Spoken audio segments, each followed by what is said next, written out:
Esteja convosco. Proclamação do Evangelho de Jesus Cristo segundo Marcos.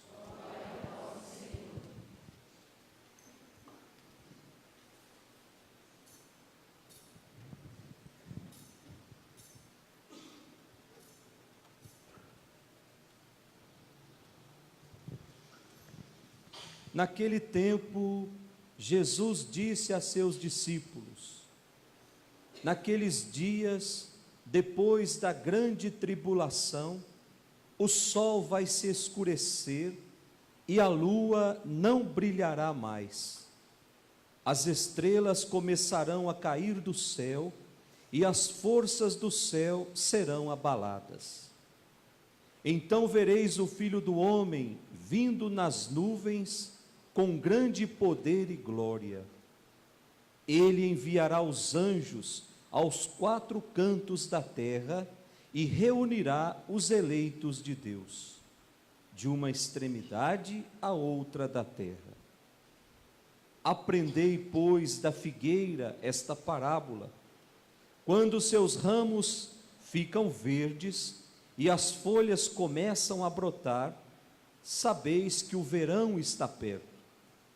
Assim também, quando virdes acontecer essas coisas, ficais sabendo que o Filho do Homem está próximo, às portas.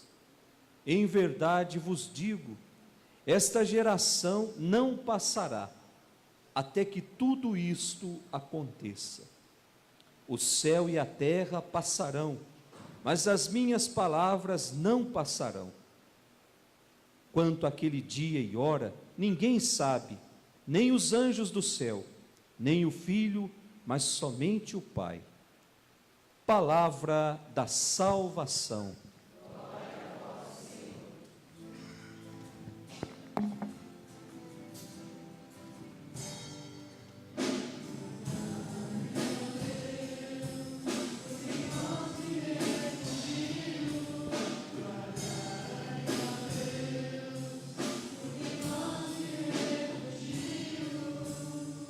Podemos sentar.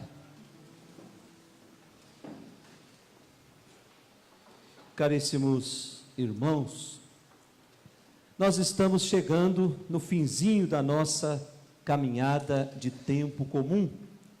Próximo domingo já vamos celebrar a festa de Cristo Rei. E aí nós começamos a 34ª semana e encerramos esse tempo comum. Hoje nós estamos no domingo de número 33, 33º domingo. E as leituras desse final de semana vêm nos apresentar um convite à esperança. É preciso esperar sempre em Deus.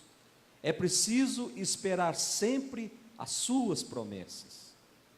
É preciso esperar sempre de que as noites escuras da nossa vida vão se transformar numa aurora sem fim. A primeira leitura que nós acabamos de ouvir, a primeira leitura, profecia de Daniel, o capítulo 12.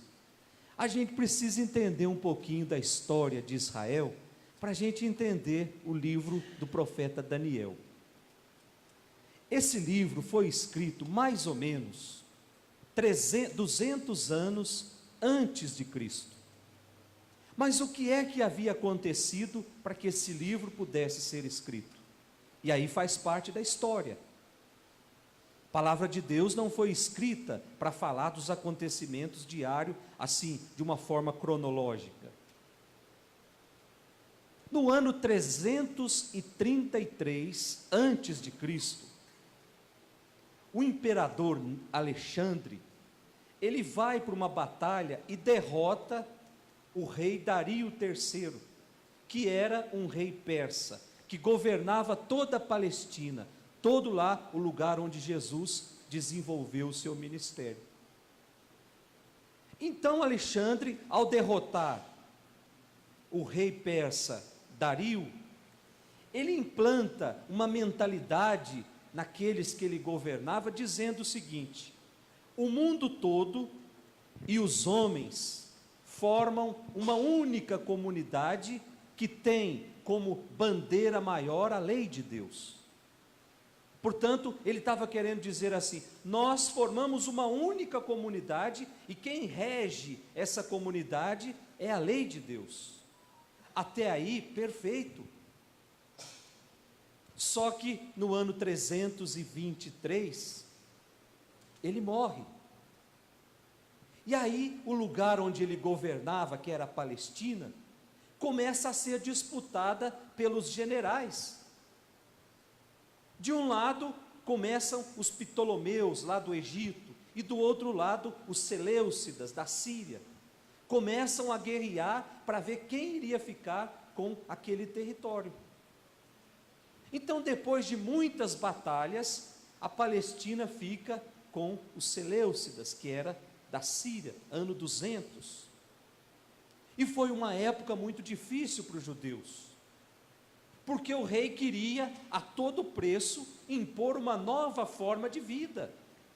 Queriam que eles abandonassem aquilo que Alexandre tinha imposto, que era o caminho certo, uma comunidade única, que tinha como Deus a lei. Queria agora impor a cultura grega.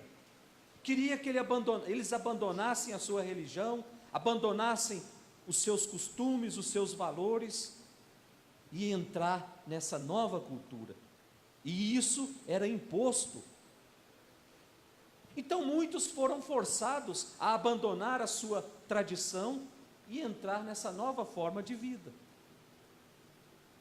E aí começa a divisão. Se dividiu em 3 grandes grupos. Um grupo não aceitava de forma alguma essa imposição dos Seleucidas. Então partiram para a luta armada, para defender a Palestina. E nós temos um fato muito interessante dentro da Sagrada Escritura que mostra isso: a revolta de Judas Macabeus. Um outro grupo que também faz frente à prepotência dos Seleucidas começa a se organizar, mas sem armas, só com palavras e com textos escritos. É aí que surge o livro de Daniel, que nós tiramos a primeira leitura de hoje. Certamente um grupo de intelectuais que não queriam que a Palestina fosse defendida pela força, pelo derramamento de sangue, mas queria que a Palestina voltasse a ser o que era, somente a partir dos argumentos. Vocês prestam atenção, gente, que a história praticamente ela se repete. Isso aconteceu 200 anos antes de Cristo. Existiam esses grupos, uns queriam que tudo se resolvesse na bala, e outros queriam que se resolvesse no argumento. Por isso surge o livro do profeta Daniel, em que o autor convida os judeus a manterem-se fiéis. Mantenham fiéis aos seus valores, mantenham fiéis às tradições, sejam fiéis, e a fidelidade será recompensada por Deus, diz o profeta Daniel, através da vitória sobre o inimigo. O que ele está querendo dizer é que nós podemos ser vitoriosos sem precisar derramar uma gota de sangue. A vitória daqueles que são de Deus, ela se dá na fidelidade à palavra de Deus. Pode ser que demore, gente, mas acontece. Quem nunca viu dizer às nossas avós: meu filho, reza que melhora? Portanto, o autor está querendo nos dizer que essa vitória em Deus, ela se dá de uma forma, a partir da minha fidelidade a Deus. E a linguagem usada pelo profeta Daniel é uma linguagem cheia de símbolos, que nós não compreendemos muito, que parece muito com um livro do Novo Testamento, que é o último livro da Sagrada Escritura, chamado Apocalipse. O estilo que Daniel escreve é muito parecido, usando símbolos, usando animais, uma linguagem enigmática. Também não poderia ser diferente, estava numa época de perseguição, estavam querendo impor uma nova cultura, sem perguntar para o povo, vocês querem aderir a essa cultura? Não, era por imposição. E aí o profeta vem dizer que Deus vai pôr fim à injustiça, que Deus vai pôr fim à opressão, que Deus vai pôr fim à morte. Então aqueles que, apesar de serem perseguidos, aqueles que estão sofrendo, se mantiverem fiéis a Deus, esses ganharão a vida eterna. Versículo 3 da nossa primeira leitura. Portanto, a vida dos que se mantêm fiéis a Deus não é uma vida em vão. A vida dos que se mantêm fiéis a Deus não é uma vida fracassada, mas é uma vida de vitórias. É preciso, portanto, aprender a esperar o tempo de Deus. E o Evangelho vai dizer que nós não sabemos qual é esse tempo. Nem o Filho, nem os anjos, somente Deus sabe. Depois a gente olha a nossa segunda leitura, a carta de São Paulo aos Hebreus, que é o capítulo 10. Não, é a carta aos Hebreus, não é de São Paulo. O autor dessa carta vem nos dizer o seguinte: que Cristo consumiu toda a sua vida lutando contra tudo aquilo que escraviza o homem. Cristo consumiu, aí a gente olha a primeira leitura. Cristo consumiu a sua vida inteira. No entanto, diz o autor da segunda leitura, a morte não deu a última palavra, a vida venceu. Olhando o túmulo vazio, o sepulcro vazio, nós constatamos que a morte não venceu, que a vida venceu. E diz a segunda leitura, que ele sentou-se para sempre à direita do Pai. Portanto, é caminho lógico, uma vida consumida no amor, uma vida consumida no serviço, uma vida de dedicação ao próximo. O final dela não está em outro lugar senão em Deus. Jesus gastou a sua vida e sentou-se à direita do Pai. Portanto, nós, enquanto seguidores de Jesus, também precisamos gastar a nossa vida, porque nós sabemos que o nosso destino está em Deus. Aqueles que se mantiverem fiéis. E por fim, o Evangelho de hoje, o capítulo 13 do Evangelho de São Marcos. Começa o Evangelho dizendo que Jesus disse aos seus discípulos. Ao longo de todo esse mês, nós estamos vendo que Jesus está indo para Jerusalém. E ao longo dessa caminhada para Jerusalém, junto com os 12, Jesus vai aproveitando o tempo da caminhada e vai dando uma catequese para os discípulos. E nessa catequese, muitos discípulos de Jesus começam a ficar pelo caminho, porque acham que é pesada demais.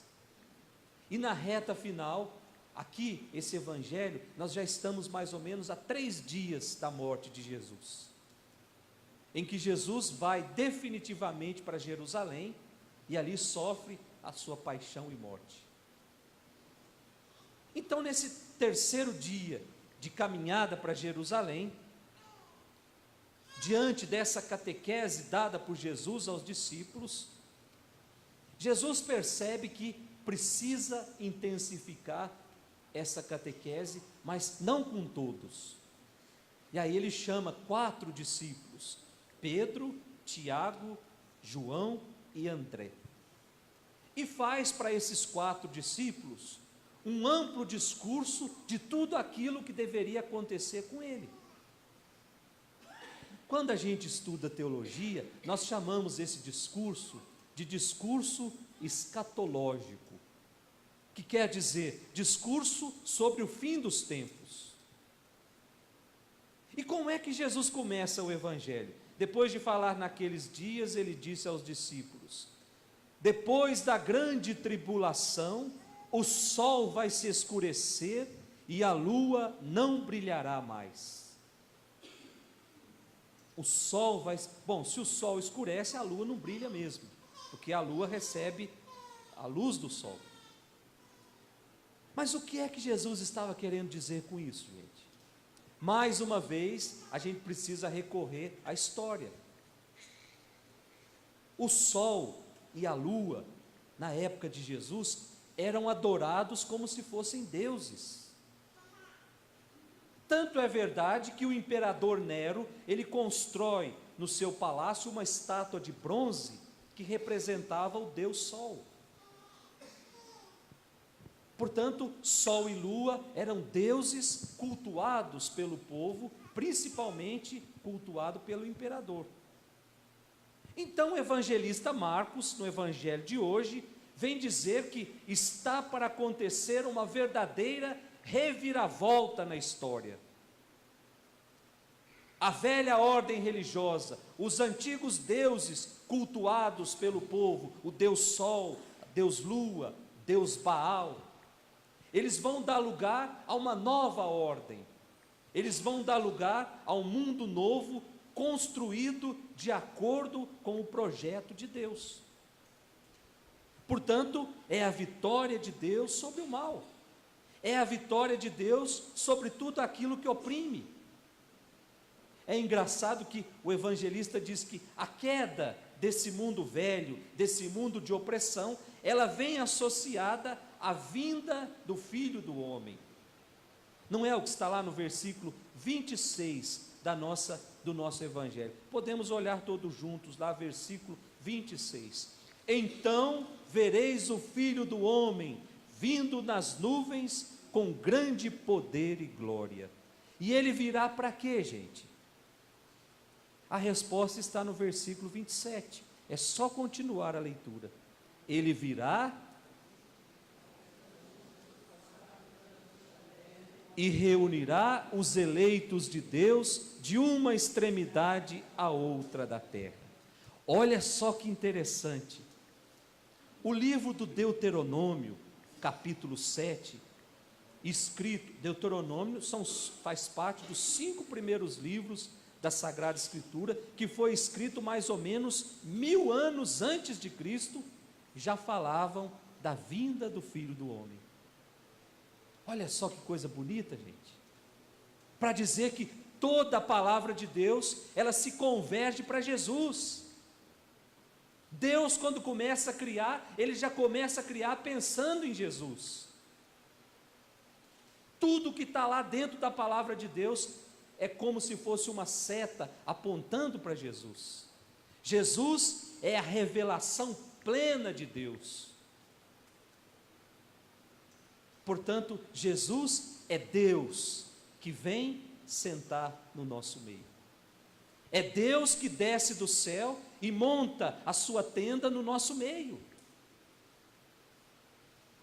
Quer prova de amor maior do que essa, gente? Um Deus que deixa o céu para assumir as nossas misérias e as nossas fraquezas aqui nessa terra. Um Deus que poderia estar lá no céu, mas ele resolve, ele envia os seus profetas, o povo mata os seus profetas, ele envia os seus mensageiros, o povo desdenha dos seus mensageiros. Então Deus diz: agora chega, agora vou eu mesmo lá embaixo, vou assumir a condição humana e vou morar no meio deles, e vou ensinar que o caminho do céu se dá pela prática da justiça. O caminho do céu se dá pela vivência do amor. O caminho do céu se dá pela vivência da fraternidade, do perdão. E mesmo assim, pregam Deus na cruz. E Deus não desiste, não. Deus envia o Espírito Santo para que a comunidade possa ter força para caminhar sem Ele. Como que nós precisamos desse Espírito Santo para que a nossa comunidade possa cada vez mais se dinamizar e enfrentar os obstáculos desse mundo. Não é isso que está no Evangelho de hoje? Então não há motivos para desespero, quando alguém vem dizer para nós, nós precisamos mudar de vida, porque o fim dos tempos está chegando. Jesus está dizendo, ninguém sabe. Somente o Pai sabe. Portanto, está tudo no coração de Deus. Cabe a nós, enquanto seguidores de Jesus Cristo, fazer esse reino de Deus acontecer, vivendo como se fosse o último dia da nossa vida, não deixando para amanhã aquilo que nós podemos fazer hoje. São Paulo, quando escreve aos Filipenses, ele diz que o sol não se ponha sobre o vosso ressentimento. Toda vez que o sol se põe sobre as nossas mágoas, sobre os nossos ressentimentos, ele diz, naquela noite nós ficamos expostos à ação do inimigo, porque o inimigo trabalha dentro de nós. Quando nós estamos dormindo, aquela mágoa, aquele ressentimento, ele vai transformando aquilo numa ferida, ele vai transformando aquilo numa doença. E quanto mais o tempo passa, mais difícil fica. Por isso São Paulo, com toda a sua sabedoria, diz, não deixe o sol se pôr sobre as suas mágoas, sobre os seus ressentimentos, resolva tudo naquele dia, para que o inimigo não possa trabalhar durante a noite. Meus irmãos, tudo vai passar na nossa vida, somente a palavra de Deus permanece. É o finalzinho do Evangelho. Vamos pedir essa graça nessa Eucaristia que nós estamos celebrando, que a palavra de Deus possa ser o norte da minha semana que começa hoje, que a palavra de Deus possa ocupar um lugar de destaque lá dentro da minha casa, que eu cultive o hábito de estar sempre criando intimidade com a palavra de Deus, lendo, nem que sejam umas 2 linhas por dia, e assim a palavra de Deus vai modelando a minha vida, e assim a palavra de Deus vai me fazendo melhor. Louvado seja nosso Senhor Jesus Cristo,